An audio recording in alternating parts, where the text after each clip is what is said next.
నమస్తే ఫ్రెండ్స్. నేను ఈరోజు గుడికి వెళ్ళాను. వెళ్తే అక్కడ యాక్చువల్లీ చాలా నీట్గా గుడికి ఇలాంటి దుస్తులు ధరించి రావాలని బోర్డు పెట్టారు.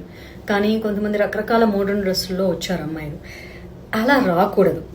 రూల్స్ ఎవడు పెట్టాడు? రూల్స్ మనిషే కదా పెట్టింది.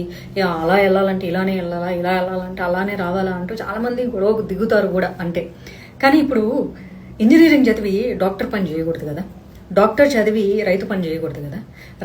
రైతు తన పని చేయొచ్చు, కానీ ఆ రైతుకు సంబంధించిన పనిని ఆర్మీ వాళ్ళు చేయలేరు కదా. సో అలాగా ఏ పని వాళ్ళే చేయాలి. అలాగే be a Roman when you're in Rome అంటే తాగడానికి, తందనాడడానికి, పార్టీలు చేసుకోవడానికి be a Roman when you're in Rome, so I go to beach, I wear bikini అంటారు. బాగానే ఉంది. మరి గుడికి వెళ్ళేటప్పుడు ట్రెడిషనల్ వేరే వేసుకోమంటే ఏంటి ప్రాబ్లం? కనీసం కుర్తీ వేసుకోండి అబ్బా. జీన్స్ వేసుకుంటారు, టైట్ జీన్స్ వేసుకుంటారు, దాని మీద కుర్తీ, హిప్స్ కనిపించేలాగా. ఎందుకు అంటే అక్కడ ఎవరైనా దేనికోసం వెళ్తారు? భక్తి చేయడానికి వెళ్తారు, లేదా ఒక ప్రశాంతత కోసం వెళ్తారు. సో అమ్మాయి బాడీ అన్నది ఖచ్చితంగా ఆకర్షిస్తుంది అమ్మాయిని. నేనే చూస్తున్నా, ఈ అమ్మాయి ఫిగర్ బాగుంది. ఇంకొక ఆమె అయితే టైట్ స్కిన్ కలర్. సో ఆవిడ చాలా హెవీ పర్సనాలిటీ. ఆవిడ తప్పు కాదు, కానీ ఆవిడ వేసుకున్న డ్రెస్ కుర్తీ వేసుకుంది, కానీ టైట్ లెగ్గిన్స్ వేసుకొని పైన సైడ్స్ అంతా ఇట్లా కనిపిస్తూ ఉంటే అది స్కిన్ కలర్, అది ఒరిజినల్ లెగ్గా లేకపోతే లెగ్గినా అర్థం కావట్లేదు. సో దానివల్ల ఏమవుతుంది? మైండ్ డీవియేట్ అవుతుంది. ఆడవాళ్ళకి ఇబ్బందికరంగా, మగవాళ్ళకి అది ఒక అంటే ఏమంటారు, ఒక kind of sensuous feeling create చేస్తుంది.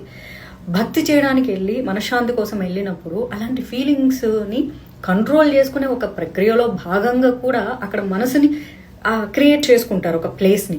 అక్కడ కూడా మీరు నేను ఇట్లనే పోతా, ఎవరు రావద్దన్నా, నేను షార్ట్లు వేసుకొని పోతా, నేను జీన్స్ వేసుకొని పోతా అంటే నో, పోవద్దు. ఇప్పుడు ఎలా ఉంటుంది అంటే, నేను రోడ్డు మీద గుడ్డలిప్పుకొని తిరుగుతాను, దేవుడి దగ్గర పోతున్నాను. ఓకే, దేవుడికి ఆత్మే కావాలి. ఎస్, దేవుడికి ఆత్మే కావాలి, కానీ చుట్టుపక్కల ఉన్న వాళ్ళకి కంఫర్ట్ కూడా కావాలి కదా. అది ఎందుకు ఆలోచించరు? డ్రెస్సు నీ కోసం కాదు, అలాగే నీ భక్తి దేవుడి కోసం ఉంది. నీ ఆత్మ డెఫినెట్గా దేవుడిని కోరుకుంటుంది, కానీ గుడికి వచ్చే చాలా మందిని డిస్టర్బ్ చేస్తుంది, డిస్ట్రాక్ట్ చేస్తుంది కదా. దానికోసం అదంతా అణుచుకోవడానికి గుడికి రావాలంటే నువ్వెందుకు డిస్టర్బ్ చేస్తావు? డివోషనల్ ప్లేసెస్లో డివోషనల్గానే ఉండండి. ఎందుకు? ఎక్కడ మీరు ఏదైనా ఒక పార్టీకి వెళ్తే పార్టీ వేర్ డ్రెస్సెస్కి వెళ్తారు, లేకపోతే ఏదైనా మెడిటేషన్ దానికి వెళ్తే అక్కడ మెడిటేషన్కి సంబంధించిన డ్రెస్సే వేసుకుంటారు. కానీ అక్కడ వెళ్ళిపోయేసి జిమ్ డ్రెస్ వేసుకుంటా, చిన్న చిన్న షార్ట్స్ వేసుకుంటా, ఇంత క్రాప్ టాప్స్ వేసుకుంటా, నేను అట్లా చేస్తా అంటే కుదరదు కదా.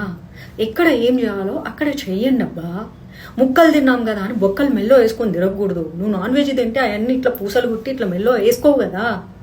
Be decent. ఇది చెప్తే చాలా మందికి మండుతుంది. మొన్న మధ్య వీడియో పెట్టా, గుడి దగ్గరికి వెళ్ళిపోతారు, ఇక్కడ అంతా నడుము చూపిస్తారు, గుడి దగ్గరికి వెళ్తారు, బ్యాక్ లేసులు వై తాళ్ళు థ్రెడ్స్ ఉన్న నీ వయ్యారాలు దేవుడు చూడడు. ఆయనకు తెలియని అందమేం కాదు నీది. నీ వయ్యారాలు నువ్వు ఎవరికి చూపించడానికి పోతున్నావు? అదొకసారి ఆలోచించుకోండి. ఇది మాత్రం ఖచ్చితంగా నేను అమ్మాయిలకే చెప్తా.